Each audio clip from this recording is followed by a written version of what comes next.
Indignant voices were not loud enough for the government to stop the sale of Colombia's energy giant Isagen.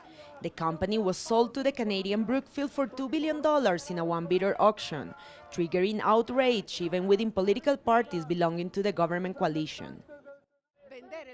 A public property cannot be sold to an investment company which is criminally questioned in a serious country such as Brazil and whose representatives have clear connections to the Colombian government without any political repercussions. Workers were visibly frightened to know that Isagen has now a new foreign owner, which not only is facing criminal investigations for bribery in Brazil, but has reportedly been working with a lawyer who happens to be a close friend of President Santos. We've been working with love to provide a public service for Colombians. Also, Isagen profits were directed towards social development. Now we feel sad because national assets are being handed over to a foreign corporation.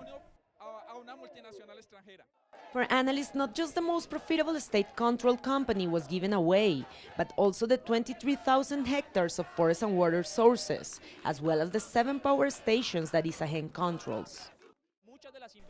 But also the investments that Isagen was planning on strategic projects for the country, such as renewable energy projects, will be very likely be halted by the new owner as it is not profitable for them. And now the state has no way to impose an obligation for them to do so. The government has argued that it still has the power of regulation, but critics doubt that the state will be able to resist the pressures from the private sector that now owns Colombia's energy sector. Colombia's energy switch is the present that this Canadian private company has received so that they can make investments as they please.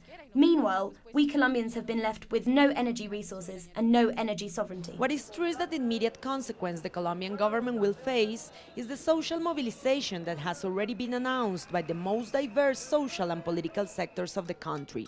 Natalia Margarita, Telesur, Bogotá.